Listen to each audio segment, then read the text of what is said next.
ಒಂದು ತಿಂಗಳಲ್ಲೇನಾದ್ರೂ ನೀವು ನೇಮಕಾತಿ ಪ್ರಕ್ರಿಯೆಯನ್ನ ಮಾಡದೆ ಹೋದ್ರೆ ರಾಜ್ಯದ ಪ್ರತಿಯೊಂದು ನಗರ ಪ್ರದೇಶಗಳಲ್ಲಿ ತಾಲೂಕಾ ಕೇಂದ್ರಗಳಲ್ಲಿ ನಾವು ದೊಡ್ಡ ಪ್ರಮಾಣದ ಪ್ರತಿಭಟನೆಯನ್ನ ಮಾಡ್ತೀವಿ.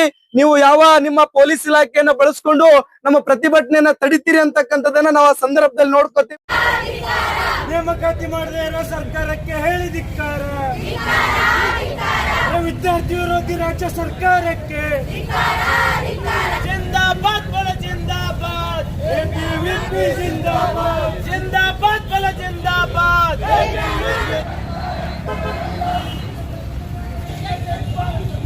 ಜೈ ಜೈ ಜೈ ಜೈ ಭಾರತ ಮಾತಾ. ನ್ಯಾಯ ಬೇಕು,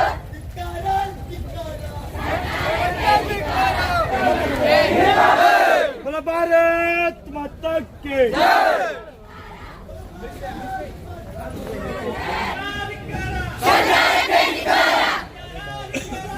ವಿದ್ಯಾರ್ಥಿ ಪರಿಷತ್ ವಿಜಯಪುರ ವತಿಯಿಂದ ಅಂದ್ರೆ ಕರ್ನಾಟಕ ಉತ್ತರ ಪ್ರಾಂತದಿಂದ ರಾಜ್ಯಾದ್ಯಂತ ಪ್ರತಿಭಟನೆ ಕರೆ ಕೊಟ್ಟಿದ್ದಾರೆ. ಸರ್ಕಾರಿ ಉದ್ಯೋಗಗಳ ನೇಮಕಾತಿ ಇನ್ನು ರಾಜ್ಯ ಸರ್ಕಾರ ಕಳೆದ 3 ವರ್ಷಗಳಿಂದಲೂ ಸಹಿತ ಸರ್ಕಾರ ಬಂದ ತಕ್ಷಣ ನೇಮಕಾತಿಯನ್ನು ಮಾಡಿಲ್ಲ. ಅದಕ್ಕೆ ಸಂಬಂಧಪಟ್ಟಂತೆ ಇವತ್ತು ಎಬಿವಿಪಿ ಇಡೀ ರಾಜ್ಯಾದ್ಯಂತ ಪ್ರತಿಭಟನೆ ಕರೆ ಕೊಟ್ಟಿದೆ. ಅದಕ್ಕೆ ಸಂಬಂಧಪಟ್ಟಂತೆ ಇವತ್ತು ವಿಜಯಪುರ ನಗರದಲ್ಲಿಯೂ ಸಹಿತ ಹೋರಾಟ ನಡೀತಾ ಇದೆ. ಅದಕ್ಕೆ ಸಂಬಂಧಪಟ್ಟಂತೆ ಕೇಂದ್ರೀಯ ಕಾರ್ಯ ಸಮಿತಿ ಸದಸ್ಯರಾಗಿರ್ತಕ್ಕಂಥ ಸಚಿನ್ ಕುಳಗೇರಿ ಅವರು ಮಾತನಾಡ್ತಾರೆ. ಅಖಿಲ ಭಾರತೀಯ ವಿದ್ಯಾರ್ಥಿ ಪರಿಷತ್ನ ವತಿಯಿಂದ ಇವತ್ತು ನಾವು ವಿಜಯಪುರ ನಗರದ ಜಿಲ್ಲಾಧಿಕಾರಿಗಳ ಕಚೇರಿಯ ಮುಂದೆ ಪ್ರತಿಭಟನೆಯನ್ನ ಮಾಡ್ತಾ ಇದ್ದೇವೆ. ಪ್ರತಿಭಟನೆಯ ಉದ್ದೇಶ ತಮ್ಗೆಲ್ರಿಗೂ ಕೂಡ ಗೊತ್ತಿರುವಂತೆ ಕರ್ನಾಟಕ ರಾಜ್ಯದಲ್ಲಿ 2,84,000ಕ್ಕೂ ಅಧಿಕ ಸರ್ಕಾರಿ ಹುದ್ದೆಗಳು ಖಾಲಿ ಇದೆ. ಇವತ್ತು ರಾಜ್ಯ ಸರ್ಕಾರ ಕಳೆದ 5-6 ವರ್ಷಗಳಿಂದ ಸರ್ಕಾರಿ ಹುದ್ದೆಗಳ ಯಾವುದೇ ನೇಮಕಾತಿಯನ್ನ ಮಾಡಿಕೊಳ್ಳದೆ ನಾನು ಸರ್ಕಾರಿ ಹುದ್ದೆಯನ್ನ ತೆಗೆದುಕೊಳ್ಬೇಕು, ನನ್ನ ಕುಟುಂಬವನ್ನ ನಡೆಸಬೇಕು, ನಮ್ಮ ತಂದೆ ತಾಯಿಯನ್ನ ಸಾಕಬೇಕು ಅಂತೇಳಿ ಹಲವಾರು ಕೋಚಿಂಗ್ ಕ್ಲಾಸ್ಗಳಲ್ಲಿ ಇವತ್ತು ಪ್ರತಿ ತಿಂಗಳು 5-6 ಸಾವಿರ ರೂಪಾಯಿಯನ್ನ ಖರ್ಚು ಮಾಡಿಕೊಂಡು ಇವತ್ತು ವಿದ್ಯಾರ್ಥಿಗಳು ವಿದ್ಯಾಭ್ಯಾಸವನ್ನ ಮಾಡ್ತಾ ಇದ್ದಾರೆ. ಅಂತಹ ವಿದ್ಯಾರ್ಥಿಗಳ ಜೊತೆ ಇವತ್ತು ಕರ್ನಾಟಕ ರಾಜ್ಯ ಸರ್ಕಾರ ಚೆಲ್ಲಾಟವನ್ನ ಆಡ್ತಾ ಇದೆ. ಇವತ್ತು ರಾಜ್ಯ ಸರ್ಕಾರ ಕಳೆದ 5-6 ವರ್ಷಗಳಿಂದ ನೇಮಕಾತಿ ಪ್ರಕ್ರಿಯೆಗಳನ್ನ ಮಾಡಿಕೊಳ್ಳದೆ ಇವತ್ತು ವಿದ್ಯಾರ್ಥಿಗಳು ಹೋರಾಟ ಮಾಡಿದಾಗ ಕ್ಯಾಬಿನೆಟ್ ಸಭೆಯನ್ನ ಮಾಡ್ತಾರೆ. ಸಭೆಯ ನಂತರದಲ್ಲಿ ನೇಮಕಾತಿ ಪ್ರಕ್ರಿಯೆಯನ್ನ ಪ್ರಾರಂಭ ಮಾಡ್ತೀವಿ ಅಂತೇಳಿ ಮಂತ್ರಿಗಳು ಹೇಳ್ತಾರೆ. ಆದ್ರೆ ಯಾವುದೇ ರೀತಿಯಾಗಿರ್ತಕ್ಕಂಥ ನೇಮಕಾತಿ ಪ್ರಕ್ರಿಯೆಯನ್ನ ಮಾಡೋದಕ್ಕೆ ಇವರು ನಾವು ಯಾವಾಗ ಕಾಲ್ಫಾರ್ಮ್ ಅನ್ನ ಮಾಡ್ತೀವಿ, ಯಾವಾಗ ಎಕ್ಸಾಮಿನೇಷನ್ ಅನ್ನ ಮಾಡ್ತೀವಿ, ಯಾವಾಗ ರಿಸಲ್ಟ್ ಅನ್ನ ಕೊಡ್ತೀವಿ ಅನ್ನುವಂತ ಸ್ಪಷ್ಟತೆ ಇವತ್ತು ಕರ್ನಾಟಕ ರಾಜ್ಯದ ಮುಖ್ಯಮಂತ್ರಿಯ ಸಹಿತವಾಗಿ ರಾಜ್ಯದ ಯಾವುದೇ ಸರ್ಕಾರದ ಇಲಾಖೆಯ ಮಂತ್ರಿಗಳ ಹತ್ರ ಸ್ಪಷ್ಟತೆ ಇಲ್ಲ. ಇವತ್ತು ಅಖಿಲ ಭಾರತೀಯ ವಿದ್ಯಾರ್ಥಿ ಪರಿಷತ್ತು ಸಾಂಕೇತಿಕವಾಗಿ ಎಲ್ಲ ಜಿಲ್ಲಾಧಿಕಾರಿಗಳ ಕಚೇರಿಯ ಮುಂದೆ, ರಾಜ್ಯದ ಜಿಲ್ಲಾಧಿಕಾರಿಗಳ ಕಚೇರಿಯ ಮುಂದೆ ಇವತ್ತು ಹೋರಾಟವನ್ನ ಮಾಡಿ ರಾಜ್ಯ ಸರ್ಕಾರಕ್ಕೆ ನಾವು ಏನ್ ಆಗ್ರಹವನ್ನ ಮಾಡ್ತಾ ಇದ್ದೇವಪ್ಪ ಅಂದ್ರೆ, ನೀವು ಏನಾದ್ರೂ ಇನ್ನು 1 ತಿಂಗಳಲ್ಲಿ ಯಾವ ಯಾವ ಇಲಾಖೆಗಳಲ್ಲಿ ಖಾಲಿ ಇರ್ತಕ್ಕಂಥ ಹುದ್ದೆಗಳಿದೆ ಅವುಗಳ ನೇಮಕಾತಿಗಳನ್ನ ಮಾಡ್ಕೊಳ್ಳದೆ ಹೋದ್ರೆ ಕೇವಲ ಧಾರವಾಡದಲ್ಲಿ ಹೋರಾಟ ಆಗಿದೆ, ಬಿಜಾಪುರದಲ್ಲಿ ಹೋರಾಟ ಆಗಿದೆ, ಕೇವಲ ಸ್ಪರ್ಧಾತ್ಮಕ ವಿದ್ಯಾರ್ಥಿಗಳು ಮಾತ್ರ ಹೋರಾಟ ಮಾಡ್ತಾರೆ ಅಂತೇಳಿ ಸರ್ಕಾರ ಏನಾದ್ರೂ ಭಾವಿಸಿದ್ರೆ ಅದು ನಿಜವಾಗ್ಲೂ ಕೂಡ ಸುಳ್ಳು. ಇವತ್ತು ಕಾಲೇಜಿನ ಕ್ಯಾಂಪಸ್ ಅಲ್ಲಿ ಓದ್ತಾ ಇರ್ತಕ್ಕಂಥ ವಿದ್ಯಾರ್ಥಿಗಳು, ಇವತ್ತು ಡಿಗ್ರಿ ವಿದ್ಯಾರ್ಥಿಗಳು ಸಹಿತ ನಮ್ಮ ಹೋರಾಟಕ್ಕೆ ಬಂದಿದ್ದಾರೆ. ಕಾರಣ ಏನಪ್ಪಾ ಅಂದ್ರೆ ಇವತ್ತು ನಮ್ಮ ಅಣ್ಣಂದಿರಿಗೆ, ಇವತ್ತು ನಮ್ಮ ಅಕ್ಕಂದಿರಿಗೆ ಆಗ್ತಕ್ಕಂಥ ಅನ್ಯಾಯ ಮುಂದೊಂದ್ ದಿನ ನಮಗೂ ಕೂಡ ಆಗುತ್ತೆ. ಅದಕ್ಕೋಸ್ಕರ ಈ ಪ್ರತಿಭಟನೆಯಲ್ಲಿ ನಾವು ಭಾಗವಹಿಸಬೇಕು ಅಂತೇಳಿ ಇವತ್ತು ಸಾಮಾನ್ಯವಾಗಿ ಕ್ಯಾಂಪಸ್ ಅಲ್ಲಿ ಓದ್ತಾ ಇರ್ತಕ್ಕಂಥ ವಿದ್ಯಾರ್ಥಿಗಳು ಈ ಹೋರಾಟದಲ್ಲಿ ಬಂದಿದ್ದಾರೆ. ನಾನು ಈ ಮೂಲಕ ರಾಜ್ಯ ಸರ್ಕಾರಕ್ಕೆ ಆಗ್ರಹವನ್ನ ಪಡಿಸ್ತಾ ಇದ್ದೇನೆ. 1 ತಿಂಗಳಲ್ಲೇನಾದ್ರೂ ನೀವು ನೇಮಕಾತಿ ಪ್ರಕ್ರಿಯೆಯನ್ನ ಮಾಡದೆ ಹೋದ್ರೆ ರಾಜ್ಯದ ಪ್ರತಿಯೊಂದು ನಗರ ಪ್ರದೇಶಗಳಲ್ಲಿ ತಾಲೂಕಾ ಕೇಂದ್ರಗಳಲ್ಲಿ ನಾವು ದೊಡ್ಡ ಪ್ರಮಾಣದ ಪ್ರತಿಭಟನೆಯನ್ನ ಮಾಡ್ತೀವಿ. ನೀವು ಯಾವ ನಿಮ್ಮ ಪೊಲೀಸ್ ಇಲಾಖೆಯನ್ನ ಬಳಸ್ಕೊಂಡು ನಮ್ಮ ಪ್ರತಿಭಟನೆಯನ್ನ ತಡಿತೀರಿ ಅಂತಕ್ಕಂಥದನ್ನ ನಾವು ಆ ಸಂದರ್ಭದಲ್ಲಿ ನೋಡ್ಕೋತೀವಿ. ನಾನು ರಾಜ್ಯ ಸರ್ಕಾರಕ್ಕೆ ಮತ್ತೊಮ್ಮೆ ಗೃಹ ಮಂತ್ರಿಗಳ ಆಗ್ರಹವನ್ನ ಮಾಡ್ತಾ ಇದ್ದೇನೆ. ಪ್ರತಿಭಟನೆಯನ್ನ ಹತ್ತಿಕ್ಕುವುದು ಸರ್ಕಾರಗಳ ಕರ್ತವ್ಯ ಅಲ್ಲ. ಪ್ರಜಾಪ್ರಭುತ್ವದ ವ್ಯವಸ್ಥೆಯಲ್ಲಿ ಡಾಕ್ಟರ್ ಬಾಬಾ ಸಾಹೇಬ್ ಅಂಬೇಡ್ಕರ್ ಅವರು ಪ್ರತಿಭಟನೆಯನ್ನ ಮಾಡೋದಕ್ಕೆ, ಅನ್ಯಾಯ ಆದಾಗ ನ್ಯಾಯವನ್ನ ಕೇಳೋದಕ್ಕೆ ಅವಕಾಶವನ್ನ ಕೊಟ್ಟಿದ್ದಾರೆ. ಆದ್ರೆ ಇವತ್ತು ಸರ್ಕಾರ ಏನ್ ಮಾಡ್ತಾ ಇದೆ ಅಂದ್ರೆ ಆ ಪ್ರತಿಭಟನೆಗಳನ್ನ ಹತ್ತಿಕ್ಕುವಂತ ಪ್ರಯತ್ನವನ್ನ ಮಾಡ್ತಾ ಇದ್ದಾರೆ.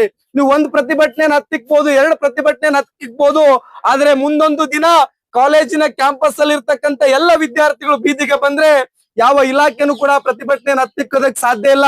ಅದಕ್ಕೋಸ್ಕರ ಕರ್ನಾಟಕ ರಾಜ್ಯದ ಯಾವ್ಯಾವ ಇಲಾಖೆಗಳಲ್ಲಿ ಹುದ್ದೆಗಳು ಖಾಲಿ ಇದೆ, ನನಗೆ ನಿಜವಾಗ್ಲೂ ಕೂಡ ಈ ಸರ್ಕಾರಕ್ಕೆ ನೋಡಿದಾಗ ನಾಚಿಕೆ ಆಗುತ್ತೆ. ಏನಪ್ಪಾ ಅಂದ್ರೆ ಪ್ರತಿ ವರ್ಷ ಡಿಗ್ರಿ ಕಾಲೇಜ್ಗಳು ಪ್ರಾರಂಭ ಆಗುತ್ತೆ. ಆ ಡಿಗ್ರಿ ಕಾಲೇಜ್ಗಳು ಪ್ರಾರಂಭ ಆದಂತ ಸಂದರ್ಭದಲ್ಲಿ ಗೆಸ್ಟ್ ಲೆಕ್ಚರರ್ ಗಳನ್ನ ನೇಮಕಾತಿ ಮಾಡೋದಕ್ಕೆ 1.5 ತಿಂಗಳು ತೆಗೆದುಕೋತಾರೆ. ಅಷ್ಟು ದಿನ ಸರ್ಕಾರಿ ಕ್ಯಾಂಪಸ್ ಅಲ್ಲಿ ಓದ್ತಾ ಇರ್ತಕ್ಕಂಥ ವಿದ್ಯಾರ್ಥಿಗಳಿಗೆ ಪಾಠ ನಡೆಯೋದಿಲ್ಲ. ಅಂತ ಪರಿಸ್ಥಿತಿ ಇವತ್ತು ಶಾಲಾ ಕಾಲೇಜುಗಳು ಆಗ್ತಾ ಇದೆ. ಪ್ರಾಥಮಿಕ ಮತ್ತು ಪ್ರೌಢ ಶಿಕ್ಷಣ ಇಲಾಖೆಯಲ್ಲಿ 79,000ಕ್ಕೂ ಅಧಿಕ ಹುದ್ದೆಗಳು ಖಾಲಿ ಇದೆ. ನಮ್ಮ ಸರ್ಕಾರಿ ಶಾಲೆಗಳಿಗೆ ಬಡ ಮಕ್ಕಳು ಹೋಗ್ಬೇಕು, ಅಲ್ಲಿ ವಿದ್ಯಾಭ್ಯಾಸ ಮಾಡ್ಬೇಕಂದ್ರೆ ಇವತ್ತು ಶಾಲೆಗಳಲ್ಲಿ ಶಿಕ್ಷಕರೇ ಸಿಗ್ತಾ ಇಲ್ಲ. ಅಂತಹ ಕನಿಷ್ಠ ಪರಿಸ್ಥಿತಿಗೆ ದುಸ್ಥಿತಿಗೆ ಇವತ್ತು ಸರ್ಕಾರ ಹಿಡಿದಿದೆ. ಪೊಲೀಸ್ ಇಲಾಖೆಗಳಲ್ಲಿ ನೇಮಕಾತಿ ಮಾಡ್ಕೊಳ್ತಾ ಇಲ್ಲ. ಇರುವಂತ ಸಿಬ್ಬಂದಿಯನ್ನೇ ಇವತ್ತು ಬಹಳಷ್ಟು ಕೆಲಸಗಳ ನಿಮಿತ್ತ ಮಾಡ್ತಾ ಇದ್ದಾರೆ. ಅದಕ್ಕೋಸ್ಕರ ಪೊಲೀಸರು ಪ್ರತಿಭಟನೆ ಮಾಡುವಾಗ ನಿನ್ನೆ ಯಾವ ಕೆಲಸ ಇತ್ತು, ಇವತ್ತು ಪ್ರತಿಭಟನೆ ಮಾಡಬೇಕು, ನಾಳೆ ಮತ್ತೊಂದು ಡ್ಯೂಟಿ ಇರುತ್ತೆ. ಅದಕ್ಕೋಸ್ಕರ ಈ ಸರ್ಕಾರ ಇವತ್ತು ಪೊಲೀಸರನ್ನು ಕೂಡ ನೇಮಕಾತಿಯನ್ನ ಮಾಡ್ಕೊಳ್ಳಾಕ ಆಗ್ತಾ ಇಲ್ಲ. ಇರುವಂತ ಸಿಬ್ಬಂದಿಗಳ ಮೇಲೆ ಒತ್ತಡವನ್ನ ಹೇರಿ ಕೆಲಸವನ್ನ ತೆಗೆದುಕೊಳ್ಳುವಂತ ಕೆಲಸವನ್ನ ಸರ್ಕಾರ ಮಾಡ್ತಾ ಇದೆ. ತಹಶೀಲ್ದಾರ್ ಕಚೇರಿಗಳಿಗೆ ಹೋದ್ರೆ, ಜಿಲ್ಲಾಧಿಕಾರಿಗಳ ಕಚೇರಿಗೆ ಹೋದ್ರೆ ಸಾರ್ವಜನಿಕರು ಅರ್ಜಿಯನ್ನ ಕೊಟ್ರೆ ಆ ಅರ್ಜಿ ವಿಲೇವಾರಿ ಆಗೋದಕ್ಕೆ 1 ತಿಂಗಳು ಕಳೆಯುತ್ತೋ 2 ತಿಂಗಳು ಕಳೆಯುತ್ತೋ ಗೊತ್ತಿಲ್ಲ. ಅಂತಹ ಯಾವುದೇ ಸರ್ಕಾರಿ ಕಚೇರಿಗಳಲ್ಲಿ ಇವತ್ತು ಸಿಬ್ಬಂದಿಗಳ ಕೊರತೆ ಕಾಣ್ತಾ ಇದೆ. ಅದಕ್ಕೋಸ್ಕರ ಇವತ್ತು ಒಂದು ರಾಜ್ಯ ಸರ್ಕಾರ ಸಾರ್ವಜನಿಕರಿಗೆ, ವಿದ್ಯಾರ್ಥಿಗಳಿಗೆ ಸುಲಭ ಸೇವೆಯನ್ನು ಒದಗಿಸಿಕೊಡ್ಬೇಕಾಗಿರ್ತಕ್ಕಂಥದ್ದು ಸರ್ಕಾರಗಳ ಮೂಲ ಆದ್ಯತೆ ಆಗ್ಬೇಕು. ಆ ಸರ್ಕಾರ ಅದನ್ನೆಲ್ಲವನ್ನ ಬಿಟ್ಟು ಇವತ್ತು ಮುಖ್ಯಮಂತ್ರಿ ನಾನಾಗ್ಬೇಕು, ಇನ್ನೊಬ್ರಾಗ್ಬೇಕು ಅನ್ನುವಂತ ಚಿಂತೆಯಲ್ಲಿ ಇವತ್ತು ಸರ್ಕಾರದ ಮುಖ್ಯಮಂತ್ರಿ, ಉಪಮುಖ್ಯಮಂತ್ರಿಗಳು ಕೂತ್ಕೊಂಡಿದ್ದಾರೆ. ಈ ಎಲ್ಲ ದುಸ್ಥಿತಿಗಳಿಗೆ ನೈಜ ಕಾರಣ ಸರ್ಕಾರ. ಇವತ್ತು ಈ ಸರ್ಕಾರ ವಿದ್ಯಾರ್ಥಿ ವಿರೋಧಿ ಸರ್ಕಾರ ಇದೆ. ಕೇವಲ ನೇಮಕಾತಿ ಪ್ರಕ್ರಿಯೆ ಅಷ್ಟೇ ಅಲ್ಲ, ಇವತ್ತು ಕಾಲೇಜ್ಗಳಲ್ಲಿ ಓದ್ತಾ ಇರ್ತಕ್ಕಂಥ ವಿದ್ಯಾರ್ಥಿಗಳಿಗೆ ಸ್ಕಾಲರ್ಶಿಪ್ ಗಳಿಗೆ ಅಪ್ಲಿಕೇಶನ್ ಹಾಕಿದ್ರೆ ಸ್ಕಾಲರ್ಶಿಪ್ ಗಳು ಬರ್ತಾ ಇಲ್ಲ. ಸ್ಕಾಲರ್ಶಿಪ್ ಗಳು ವಿದ್ಯಾರ್ಥಿಗಳು ಸರಿಯಾಗಿ ತಲುಪ್ತಾ ಇದೆಯಾ? ಇವತ್ತು ಸರ್ಕಾರಗಳು ಇವತ್ತು ವಿದ್ಯಾರ್ಥಿಗಳಿಗೆ 8,000 15,000 ಸ್ಕಾಲರ್ಶಿಪ್ ಪ್ರತಿ ವರ್ಷ ಕೊಡ್ತಾ ಇತ್ತು. ಇವತ್ತು ಕೇವಲ 5 ನಮ್ಮ ಗ್ಯಾರಂಟಿಗಳಂತ ಹೇಳ್ಕೊಂಡು ಆ ಗ್ಯಾರಂಟಿಗಳನ್ನು ಕೂಡ ಸಮರ್ಪಕವಾಗಿ ಮಾಡ್ತಾ ಇಲ್ಲ. ಇವತ್ತು ವಿದ್ಯಾರ್ಥಿಗಳಿಗೆ ಸ್ಕಾಲರ್ಶಿಪ್ ಕೂಡ ಕೊಡ್ತಾ ಇಲ್ಲ. ಇವತ್ತು ಕೇವಲ ಅಷ್ಟೇ ಅಲ್ಲ, ಇವತ್ತು ವಿಶ್ವವಿದ್ಯಾಲಯಗಳ ಸ್ಥಿತಿಗತಿಗಳನ್ನ ಅವಲೋಕನವನ್ನ ಮಾಡ್ಕೊಂಡ್ರೆ ನಿನ್ನ ರಾಜ್ಯದ ಉನ್ನತ ಶಿಕ್ಷಣ ಸಚಿವರು ಸ್ವತಃ ಸದನದಲ್ಲಿ ಒಂದು ಹೇಳಿಕೆಯನ್ನು ಕೊಡ್ತಾರೆ. ರಾಜ್ಯದ ವಿಶ್ವವಿದ್ಯಾಲಯಗಳ ಸ್ಥಿತಿಗತಿ ಇವತ್ತು ದುಸ್ಥಿತಿಗೆ ಬಂದಿದೆ ಅಂತೇಳಿ ಸ್ವತಃ ಉನ್ನತ ಶಿಕ್ಷಣ ಸಚಿವರು ಹೇಳ್ತಾ ಇದ್ದಾರೆ. ಅಂದ್ರೆ ಸರ್ಕಾರಕ್ಕೆ ನಾಚಿಕೆ ಆಗ್ಬೇಕು. ವಿಶ್ವವಿದ್ಯಾಲಯಗಳಿಗೆ ಇವರು ಅನುದಾನವನ್ನ ಕೊಡ್ತಾ ಇಲ್ಲ. ಇವತ್ತು ವಿಶ್ವವಿದ್ಯಾಲಯದ ಕುಲಪತಿಗಳಿಗೆ, ವಿಶ್ವವಿದ್ಯಾಲಯದ ರಿಜಿಸ್ಟರ್ಗಳಿಗೆ ಸರ್ಕಾರ ಮೌಖಿಕವಾಗಿ ಹೇಳಿದೆ ಅಂತೆ. ಏನಂದ್ರೆ ವಿದ್ಯಾರ್ಥಿಗಳಿಂದ ಫೀ ಹೆಚ್ಚಿಗೆ ಇಸ್ಕೊಂಡು ವಿಶ್ವವಿದ್ಯಾಲಯಗಳನ್ನ ನಡೆಸಿ ಅಂತೇಳಿ. ಅದಕ್ಕೋಸ್ಕರ ಇವತ್ತು ಫೀಸ್ ಅನ್ನ ಹೆಚ್ಚಳ ಮಾಡ್ತಾ ಇದ್ದಾರೆ. ಪರೀಕ್ಷೆಗಳಲ್ಲಿ ಫಲಿತಾಂಶ ನೀಡೋದಕ್ಕೆ ಸರಿಯಾಗಿ ಆಗ್ತಾ ಇಲ್ಲ. ಅಂಕಪಟ್ಟಿಗಳ ಶುಲ್ಕವನ್ನ ಹೆಚ್ಚಳ ಮಾಡಿದ್ದಾರೆ. UUCMS ಅನ್ನುವುದರ ಮೂಲಕವಾಗಿ ಹೆಚ್ಚಿನ ಶುಲ್ಕವನ್ನ ಇವತ್ತು ವಿದ್ಯಾರ್ಥಿಗಳಿಂದ ವಸೂಲಿ ಮಾಡ್ತಾ ಇದ್ದಾರೆ. ಇದಕ್ಕೆಲ್ಲದಕ್ಕೂ ಕೂಡ ಮೂಲ ಕಾರಣ ಏನಪ್ಪಾ ಅಂದ್ರೆ ವಿಶ್ವವಿದ್ಯಾಲಯಗಳಿಗೆ ಸರ್ಕಾರ ಅನುದಾನವನ್ನ ನೀಡ್ತಾ ಇಲ್ಲ. ಅದಕ್ಕೋಸ್ಕರ ನಮ್ಮ ಮಕ್ಕಳ ಮೇಲೆ ಅದರ ಪರಿಣಾಮವನ್ನ ಹೇರಿ ಬಡ ಪ್ರತಿಭಾನ್ವಿತ ಮಕ್ಕಳನ್ನ ಇವತ್ತು ಶಿಕ್ಷಣದಿಂದ ದೂರ ಮಾಡುವಂತ ಕೆಲಸವನ್ನ ರಾಜ್ಯ ಸರ್ಕಾರ ಮಾಡ್ತಾ ಇದೆ. ಅದಕ್ಕೋಸ್ಕರ ನಾವು ರಾಜ್ಯದ ವಿಶ್ವವಿದ್ಯಾಲಯಗಳಿಗೆ ಅನುದಾನ ನೀಡದ ಸರ್ಕಾರಕ್ಕೆ ಹೇಳಿ ಧಿಕ್ಕಾರ. ರಾಜ್ಯದ ವಿಶ್ವವಿದ್ಯಾಲಯಗಳಿಗೆ ಅನುದಾನವನ್ನ ನೀಡದ ಸರ್ಕಾರಕ್ಕೆ ಹೇಳಿ ಧಿಕ್ಕಾರ. ಒಟ್ಟಾರೆ ಇವತ್ತು ರಾಜ್ಯ ಸರ್ಕಾರ ಬಹಳ ಒಂದು ಶಿಕ್ಷಣ ಇಲಾಖೆಯನ್ನ ಬಹಳ ಕಡೆಗಣಿಸ್ತಾ ಇದೆ. ಅದಕ್ಕೋಸ್ಕರ ಶಿಕ್ಷಣ ಇಲಾಖೆಯನ್ನ ಕಡೆಗಣಿಸ್ತೆ ಸರಿಯಾಗಿ ನ್ಯಾಯಯುತವಾಗಿರ್ತಕ್ಕಂಥ ನಮ್ಮ ಬೇಡಿಕೆ ಏನಿದೆ, ಈ ಬೇಡಿಕೆಗಳಿಗೆ ಸ್ಪಂದಿಸಬೇಕು ಅಂತೇಳಿ ಈ ಪ್ರತಿಭಟನೆಯ ಮೂಲಕ ನಾನು ರಾಜ್ಯ ಸರ್ಕಾರಕ್ಕೆ ಆಗ್ರಹವನ್ನ ಮಾಡ್ತಾ ಇದ್ದೇನೆ. ಸಚಿನ್ ಕುಳಗೇರಿ, ABVP ಕೇಂದ್ರೀಯ ಕಾರ್ಯ ಸಮಿತಿ ಸದಸ್ಯ. ವಿದ್ಯಾರ್ಥಿಗಳ ಜೀವನದಲ್ಲಿ ಚೆಲ್ಲಾಟ ರಾಜ್ಯ ಸರ್ಕಾರಕ್ಕೆ, ವಿದ್ಯಾರ್ಥಿಗಳ ಜೀವನದಲ್ಲಿ ಚೆಲ್ಲಾಟ ಆಡ್ತಿರೋ ಸರ್ಕಾರಕ್ಕೆ.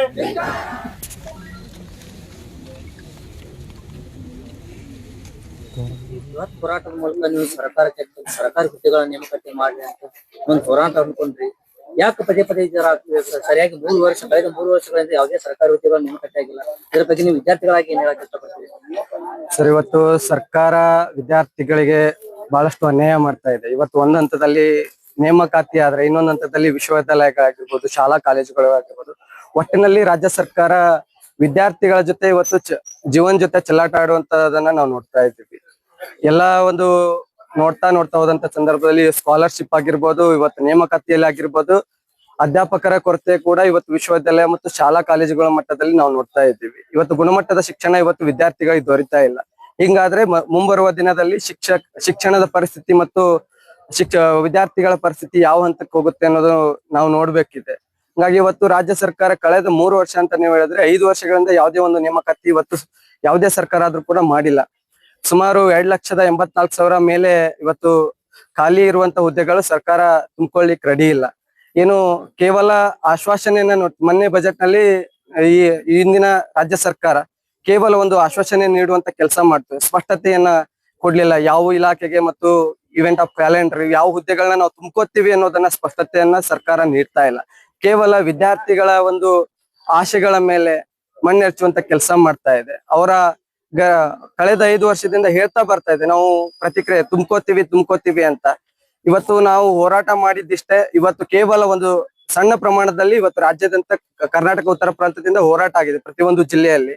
ಮುಂಬರುವ ದಿನಗಳಲ್ಲಿ ವಿದ್ಯಾರ್ಥಿ ಪರಿಷತ್ ದೊಡ್ಡ ಪ್ರಮಾಣದಲ್ಲಿ ಹೋರಾಟ ಮಾಡ್ತಾ ಇದೆ ಅಂತ ನಾವು ಒಂದು ತಿಂಗಳಲ್ಲಿ ಈ ಒಂದು ಪ್ರತಿಕ್ರಿಯೆಯನ್ನ ಪ್ರಾರಂಭ ಮಾಡದೇ ಇದ್ರೆ ಮುಂಬರುವ ದಿನಗಳಲ್ಲಿ ನಾವು ದೊಡ್ಡ ಪ್ರಮಾಣದಲ್ಲಿ ಹೋರಾಟ ಮಾಡ್ತೀವಿ ಅಂತ ಈಗಾಗಲೇ ನಾವು ಸರ್ಕಾರಕ್ಕೆ ಎಚ್ಚರಿಕೆ ಜಿಲ್ಲಾಧಿಕಾರಿಗಳ ಮುಖಾಂತರ ಹೇಳಿದೀವಿ. ಅದು ಕೂಡ ಈ ಮಾಡದೇ ಇದ್ರೆ ಆ ಪ್ರಕ್ರಿಯೆ ಜಾರಿಗೆ ಬರುತ್ತೆ ಅನ್ನೋದನ್ನ ವಿದ್ಯಾರ್ಥಿ ಪರಿಷತ್ ಹೇಳುತ್ತೆ. ಮುಂಬರುವ ಇನ್ನೊಂದ್ ಏನಪ್ಪಾ ಅಂತಂದ್ರ 54,000 ಮೇಲೆ ಚಿಲ್ಲರೆ ಹುದ್ದೆಗಳ ನೇಮಕಾತಿ ಮಾಡ್ಬೇಕು ಅಂತ ಮನೆ ಬಜೆಟ್ ನಲ್ಲಿ ಹೇಳೋದಕ್ಕೆ ಯಾಕೆ ನೇಮಕಾತಿ ಮಾಡ್ಕೊತಾ ಇಲ್ಲ ಸರ್? ಬಜೆಟ್ ನಲ್ಲಿ ಹೇಳಿದೆ. ಬಜೆಟ್ ನಲ್ಲಿ ಯಾವ್ದು ಕೂಡ ಪೂರಕವಾಗಿ ಅಂತಂದ್ರೆ ದುಡ್ಡೇ ಇಲ್ಲ ಸರ್ಕಾರದ ಹತ್ರ. ಕೊಟ್ಟಂತ 5 ಗ್ಯಾರಂಟಿಗಳನ್ನ ನಡ್ಸ್ಲಿಕ್ಕೆ ಆಗ್ತಾ ಇಲ್ಲ ಇವತ್ತು ಸರ್ಕಾರದ ಕಡೆಯಿಂದ. ಇವತ್ತು ಕಾಲ್ಫಾರ್ಮ್ 54,000 ಕಾಲ್ಫಾರ್ಮ್ ಮಾಡ್ತೀನಿ ಅಂತ ಕೇವಲ ಒಂದು ಇದು ಆಶ್ವಾಸನೆ ನೀಡಿದೆ ಹೊರತು ಅವ್ರ ಕಡೆ ಬಜೆಟ್ ಇದ್ರೆ ತಾನೇ ಈ ತರ ತುಂಬ್ಕೊಳ್ಳಿಕ್ ಸಾಧ್ಯ ಆಗುತ್ತೆ. ನಾವು ಯಾವ್ದಾದ್ರು ಒಂದು ಹುದ್ದೆಗಳನ್ನ ತುಂಬ್ಕೋಬೇಕಂತಂದ್ರೆ ನಮ್ಮ ಸರ್ಕಾರದ ಹತ್ರ ದುಡ್ಡು ಎಷ್ಟಿದೆ ಅನ್ನೋದನ್ನು ಕೂಡ ಬಹಳ ಮುಖ್ಯ ಆಗತ್ತೆ. ಆ ಒಂದು ಏನು ಬಜೆಟ್ ನ ಅನುಸಾರವಾಗಿ ನಾವು ನೇಮಕಾತಿ ಮಾಡ್ಕೋಬೇಕಾಗತ್ತೆ. ಇವತ್ತು ಸರ್ಕಾರದ ಕಡೆ ಬಜೆಟ್ ದುಡ್ಡಿಲ್ಲ, ಸಾಲ ಮಾಡ್ತಾ ಇದೆ ಹೊರತು ಇವತ್ತು ಸರ್ಕಾರದಲ್ಲಿ ಯಾವುದೇ ದುಡ್ಡಿಲ್ಲ. ಇದ್ದಂತಹ ಅವ್ರು ಕೊಟ್ಟಂತಹ 5 ಬೇಡಿಕೆಗಳನ್ನ ಈಡೇರ್ಸಕ್ ಇವತ್ತು ಸರಿಯಾಗಿ ಸರ್ಕಾರಕ್ಕೆ ಆಗ್ತಾ ಇಲ್ಲ. ಇನ್ನು 54,000 ಹುದ್ದೆಗಳನ್ನ ತುಂಬ್ಕೋತೀನಿ ಅನ್ನೋದು ಕೇವಲ ಕಟು ಸತ್ಯ ಅಂತ ಹೇಳಲಿಕ್ಕೆ ಇಷ್ಟಪಡ್ತೀವಿ ಸರ್. ಮತ್ತೆ ಇನ್ನೊಂದೇನಪ್ಪಾ ಅಂತಂದ್ರೆ ಈಗ ಒಳ ಮೀಸಲಾತಿ ಹೊರ ಮೀಸಲಾತಿ ಅಂತ ಒಂದು ಮಾಡಿ ಈಗ ಇದನ್ನ ಮುನ್ನೆಲೆ ತಂದ್ಬಿಟ್ಟಿದೆ ಸರ್ಕಾರಿಗೆ ನೇಮಕಾತಿ ಮಾಡ್ಕೋಬೇಕು ಅನ್ನೋದಕ್ಕೆ. ಇದ್ರ ಬಗ್ಗೆ ನೀವು ಏನ್ ಹೇಳಕ್ ಇಷ್ಟ ಸರ್? ಒಟ್ಟಾರೆಯಾಗಿ ವಿದ್ಯಾರ್ಥಿಗಳನ್ನ ದಿಕ್ಕನ್ನ ಮಾಡ್ಲಿಕ್ಕೋಸ್ಕರ ಈ ಸರ್ಕಾರ ಈ ಒಂದು ವ್ಯವಸ್ಥೆಯನ್ನ ಮಾಡ್ತಾ ಇದೆ. ಷಡ್ಯಂತರ ಸರ್, ಸರ್ಕಾರದ ಷಡ್ಯಂತರ. ಇವತ್ತು ನಾವೇನ್ ಕೇಳ್ತಾ ಇದೀವಿ, ಎಲ್ಲಾ ಅಭ್ಯರ್ಥಿಗಳಿಗೂ ಕೂಡ ನೇಮಕಾತಿ ಆಗ್ಬೇಕನ್ನೋದು ನಮ್ಮದು ಬೇಡಿಕೆ. ಆದ್ರೆ ಸರ್ಕಾರ ಇವತ್ತು ಮೀಸಲಾತಿ ಅನ್ನೋ ಒಂದು ಅಡ್ಡ ತಂದು ಇವತ್ತು ವಿದ್ಯಾರ್ಥಿಗಳಿಗೆ ದಿಕ್ಕನ್ನ ಬದಲು ಮಾಡ್ತಾ ಇದೆ, ಆ ದಿಕ್ಕನ್ನ ಹೊಡಿತಾ ಇದೆ. ವಿದ್ಯಾರ್ಥಿಗಳಲ್ಲೇ ಗೊಂದಲವನ್ನ ಸೃಷ್ಟಿ ಮಾಡುವಂತ ಕೆಲಸ ಇವತ್ತು ಸರ್ಕಾರ ಮಾಡ್ತಾ ಇದೆ ಸರ್. ಮತ್ತೆ ಇನ್ನೊಂದೇನಪ್ಪ, ವಯೋಮಿತಿ 5 ವರ್ಷಕ್ಕೆ ಸಡಿಲಿಕೆ ಮಾಡ್ತದ. ಇವತ್ತೊಂದು SC ST ವಿದ್ಯಾರ್ಥಿ ಒಂದು 48 ವರ್ಷ ಆದ ತರಸಕ್ಕೆ ನೌಕರಿ ತಗೋಬಹುದು ಅಂತ ಒಂದ್ 12 ವರ್ಷಕ್ಕೆ ರಿಟೈರ್ಮೆಂಟ್ ಆಗ್ತಾನೆ. ಅದಕ್ಕೆ ನೀವೇನ್ ಹೇಳಕ್ ಇಷ್ಟಪಡ್ತೀರಿ ಸರ್? ಈಗ ಅದ್ರ ಬಗ್ಗೆ ನಾವೇನು ಹೇಳಿಕ್ ಆಗಲ್ಲ ಸರ್, ಯಾಕಂತಂದ್ರೆ ಆ ಅವಕಾಶಗಳನ್ನ ಸಂವಿಧಾನದಲ್ಲಿ ಕೊಟ್ಟಿದೆ. ಅವ್ರು ಯಾಕೆ ಒಂದು ಸರ್ಕಾರಿ ಹುದ್ದೆ ಒಂದು ಮಿನಿಮಮ್ 20 ವರ್ಷ ಮಾಡ್ಬೇಕಾಗುತ್ತೆ. 12 ವರ್ಷ ರಿಟೈರ್ಮೆಂಟ್ ಆಗೋ ಸರ್. ವಯೋಮಿತಿ ಅಂತಂದ್ರೆ 60 ವರ್ಷ ನಮ್ದು ಮನುಷ್ಯನ ಈ ವಯೋಮಿತಿ ಸಡಿಲಿಕೆ ಮಾಡಿದ ಅವ್ರ ಸರ್ಕಾರಕ್ಕೆ ನೇಮಕಾತಿ ಮಾಡ್ಕೊಳಕ್ ಆಗುದಿಲ್ಲ ಅನ್ನೋ ದೃಷ್ಟಿಯಲ್ಲಿ ಸಡಿಲಿಕೆ ಮಾಡ್ತಾ ಇದಾರೆ. ವಯೋಮಿತಿಯನ್ನ ಸಡಿಲಿಕೆ ಮಾಡೋ ಕಾರಣ ಕೇವಲ ಒಂದು ಕಮ್ಯುನಿಟಿಗೆ ಮಾತ್ರ ಮಾಡ್ತಾ ಇದೆ ಸರ್. ಎಲ್ಲ ಇದಕ್ಕೂ ಕೂಡ ಮಾಡ್ತಾ ಇಲ್ಲ ಸರ್ ಅವಕಾಶ. ಎಲ್ಲರಿಗೂ ಅಂತ ಹೇಳಿದಾರಲ್ಲ ಮನೆ ಸಿದ್ದರಾಮಯ್ಯ 5 ವರ್ಷ ಸಡಿಲಿಕೆ ಮಾಡ್ತೀನಿ ನಾ ಎಲ್ಲಾ ಜನ ಅಂತ ಸರ್. ಮತ್ ಮುಂದೆ 5 ವರ್ಷ ಏನೋ ಹೆಚ್ಚಳ ಮಾಡ್ಬೇಕು ಸರ್ ಅಷ್ಟೇ. ಅದ್ರ ಬಿಟ್ಟು ಮತ್ತೊಂದೇನು ಮಾಡ್ಲಿಕ್ಕೆ ಸಾಧ್ಯ ಇಲ್ಲ. ಹೆಸರು ಮಂಜುನಾಥ್ ಹಳ್ಳಿ. ಹಂಗೆ ಇವತ್ತಿನ ನೇಮಕಾತಿ ಆಗಲಾಗಿತ್ತು ಅಂತ ಒಂದು ABP ಜೊತೆ ಹೋರಾಟಕ್ಕೆ ಜಿಲ್ಲಾಧಿಕಾರಿಗಳ ಕಚೇರಿ ಬರ್ತೀವಿ, ಏನಾಯ್ತು? ಹೌದು, ಇವತ್ ನಾವು ಬೆಳಗಿನ ಜಾವನದಲ್ಲೇ ನಾವು DC ಕಚೇರಿಗೆ ಬಂದು ಈಗ ತಾನೇ ಕರ್ನಾಟಕ ಸರ್ಕಾರ ಹೇಳಿದಂತೆ ಯಾವುದೇ ವಿದ್ಯಾರ್ಥಿಗಳಿಗೂ ಕೂಡ ಕಾಲ್ಫಾರ್ಮ್ ಮಾಡದೆ ನಮ್ಮ ವಿದ್ಯಾರ್ಥಿನಿಯರಿಗೆ ಸರ್ಕಾರಿ ಉದ್ಯೋಗವನ್ನ ನೀಡದೆ ನಮ್ಮ ರಾಜ್ಯ ಸರ್ಕಾರ ನಮ್ಗೆ ವಂಚನೆ ಮಾಡ್ತಾ ಇದೆ ಅಂತ ಹೇಳ್ಬಹುದು. ಅದೇ ರೀತಿ ನಮ್ಮ ವಿದ್ಯಾರ್ಥಿಗಳಿಗೆ ಯಾವುದೇ ರೀತಿ ಸ್ಕಾಲರ್ಶಿಪ್ ಆಗ್ಬಹುದು, ಭಾವಿ ರಾಜ್ಯದ ನಮ್ಮ ವಿದ್ಯಾರ್ಥಿಗಳಿಗೆ ಈ ರೀತಿ ಸರ್ಕಾರ ನಮ್ಗೆ ದ್ರೋಹ ಮಾಡ್ತಾ ಇದೆ ಅಂದ್ರೆ ಇದು ನಮ್ಮ ಸರ್ಕಾರನ, ಇದು ನಮ್ಮ ರಾಜ್ಯನ ಅಂತ ನಮಗೆ ನಾವು ಬಿಂಬಿಸ್ಕೊಳ್ಬೇಕಾಗ್ತಾ ಇದೆ. ಇದಕ್ಕೆ ನಾವು ಸರ್ಕಾರವನ್ನ ವಿರುದ್ಧ ಪ್ರತಿಭಟಿಸಿ ಈಗ ನಾವು DC ಕಚೇರಿಗೆ ಮನವಿಯನ್ನ ಸಲ್ಲಿಸ್ತಾ ಇದೀವಿ. ಅದೇ ರೀತಿ ನಮ್ಮ DC ಸಾಹೇಬ್ರಾವರು ರಾಜ್ಯ ಸರ್ಕಾರಕ್ಕೆ ಒತ್ತಡವನ್ನ ಹೇರಿ ನಮ್ಮ ರಾಜ್ಯದ ಎಲ್ಲಾ ವಿದ್ಯಾರ್ಥಿಗಳಿಗೂ ನ್ಯಾಯವನ್ನ ಒದಗಿಸ್ಕೋಬೇಕು. ಹಾಗೆ ನಮ್ಮ ಎಲ್ಲಾ ವಿದ್ಯಾರ್ಥಿಗಳಿಗೂ ಅವರಿಗೆ ತಕ್ಕಂತ ಅವರ ವಿದ್ಯಾಭ್ಯಾಸಕ್ಕೆ ತಕ್ಕಂತೆ ಅವರಿಗೆ ಉದ್ಯೋಗವನ್ನ ನೀಡಿ ನಮಗೆ ಒಂದು ಸುಖಿ ರಾಜ್ಯವನ್ನ ಸ್ಥಾಪಿಸಲು ಎಲ್ಲರೂ ನಮ್ಮ ರಾಜ್ಯ ಸರ್ಕಾರ ನಮಗೆ ಹೆಲ್ಪ್ ಮಾಡ್ಬೇಕು ಅಂತ ನಾವು ನಮ್ಮ DC ಸಾಹೇಬರಿಗೆ ಕೇಳ್ಕೊಂಡಿದ್ದೀವಿ. ಭಾಗ್ಯಶ್ರೀ ಹೊಸಮನಿ. ಎಲ್ಲರಿಗೂ ನಮಸ್ತೆ. ಇವತ್ತೇನು ಅಖಿಲ ಭಾರತೀಯ ವಿದ್ಯಾರ್ಥಿ ಪರಿಷತ್ ವತಿಯಿಂದ ನಾವು ಏನೋ ಒಂದು ಸ್ಪರ್ಧಾತ್ಮಕ ಒಂದು ವಿದ್ಯಾರ್ಥಿಗಳಿಗೆ ನೇಮಕಾತಿ ಮಾಡ್ತಾ ಇಲ್ಲ ಸರ್ಕಾರ. ಕಳೆದ ಒಂದು 5 ವರ್ಷಗಳಿಂದ ಏನು ಕೋವಿಡ್ ನಂತರ ಯಾವುದೇ ಒಂದು ನೇಮಕಾತಿಗಳು ಬಂದಿಲ್ಲ. ಒಂದು 45 ಡಿಪಾರ್ಟ್ಮೆಂಟ್ ಗಳಲ್ಲಿ ಒಟ್ಟಾರೆಯಾಗಿ 3 ಲಕ್ಷ ಒಂದು ಪೋಸ್ಟ್ ಗಳು ಖಾಲಿ ಇದಾವೆ. ಆ ಪೋಸ್ಟ್ ಗಳ ತುಂಬಲಿಕ್ಕೆ ಒಂದು ಹೊಸ ವಿದ್ಯಾರ್ಥಿಗಳು ಏನೋ ಒಂದು 4ರಿಂದ 5 ವರ್ಷಗಳಿಂದ ಓದ್ತಾ ಇದ್ದಾರೆ. ಆ ಒಂದು ವಿದ್ಯಾರ್ಥಿಗಳಿಗೆ ಯಾವುದೇ ಒಂದು ಅವಕಾಶ ಸರ್ಕಾರ ನೀಡ್ತಾ ಇಲ್ಲ. ಅದೇ ರೀತಿಯಾಗಿ ಆ ವಿದ್ಯಾರ್ಥಿಗಳ ಪೇರೆಂಟ್ಸ್ ಗಳಾಗ್ಲಿ ಅವರೆಲ್ಲ ಫಾರ್ಮರ್ಸ್ ಗಳಿರ್ತಾರೆ, ರೈತರುಗಳಾಗಿರ್ತಾರೆ. ಏನೋ ತಮ್ಮ ಹೊಟ್ಟೆಪಾಡಿಗಾಗಿ ಒಂದು ರೈತರು ಏನು ಕೆಲಸವನ್ನ ಮಾಡ್ತಿರ್ತಾರೆ. ಅವರು ತಮ್ಮ ಊರಿನಿಂದ ಬಂದು ಬೇರೆಯವರಿಗೆ ಕಲಿಕೆಯನ್ನ ಮಾಡ್ತಿರ್ತಾರೆ. ವಿಜಯಪುರ ಮತ್ತು ಧಾರವಾಡ ಇವೆರಡು ಸ್ಟಡಿ ಸೆಂಟರ್ ಅಂತಾನೆ ನಾವು ಹೇಳ್ಬೋದು. ಇವೆರಡು ಒಂದು ಜಿಲ್ಲೆಗಳಲ್ಲಿ ಸಾಕಷ್ಟು ವಿದ್ಯಾರ್ಥಿಗಳು ಬೇರೆ ಬೇರೆ ಒಂದು ಕೋಚಿಂಗ್ ಸೆಂಟರ್ ಗಳಲ್ಲಿ ಒಂದು ಗೌರ್ಮೆಂಟ್ ಪೋಸ್ಟ್ ಗಳಿಗೆ ಒಂದು ಭರ್ತಿ ಆಗ್ಲಿಕ್ಕೆ ತಯಾರಿಯನ್ನ ಮಾಡ್ತಾ ಇರ್ತಾರೆ. ಅಂತ ಒಂದು ವಿದ್ಯಾರ್ಥಿಗಳಿಗೆ ಈ ಒಂದು ತುಚ್ಛ ಸರ್ಕಾರ ಏನು ಯಾವುದೇ ಒಂದು ಅವಕಾಶವನ್ನು ನೀಡದೆ ಬರೀ ಹಗರಣಗಳಲ್ಲೇ ಒಂದು ಸಮಯನ್ನ ಕಳೀತೆ. ಫಾರ್ ಎಕ್ಸಾಂಪಲ್ KPSC ಹಗರಣ ಆಗ್ಲಿ, ಮೂಢ ಹಗರಣ ಆಗ್ಲಿ, ಬರೀ ಇಂಥ ಹಗರಣಗಳಾಗ್ಲಿ, ಮತ್ತೆ ಧರ್ಮದ ಹೆಸರಲ್ಲಿ ಅಜೆಂಡಾಗಳನ್ನ ಮಾಡೋದಾಗ್ಲಿ, ಹೋಟ್ಗಳನ್ನ ಹೊಡೆಯೋದಾಗ್ಲಿ, ಇದೇ ಒಂದು ಕೆಲಸವನ್ನ ಸರ್ಕಾರ ಮಾಡ್ತಾ ಇದೆ. ಹೊರತಾಗಿ ವಿದ್ಯಾರ್ಥಿಗಳಿಗೆ ನ್ಯಾಯವನ್ನ ಕೊಡ್ತಾ ಇಲ್ಲ. ಇವ್ರಿಗೆ ಹೋಟ್ ಬರೋದು ಯಾವುದು ವಿದ್ಯಾರ್ಥಿಗಳಿಂದನೇ. 18 ವರ್ಷ ಮೇಲ್ಪಟ್ಟ ಇರೋ ಎಲ್ಲ ವಿದ್ಯಾರ್ಥಿಗಳನ್ನು ಇವರು ಪ್ರಜಾಪ್ರಭುತ್ವದಿಂದ ಹೋಟನ್ನ ಹಾಕ್ತಾರೆ.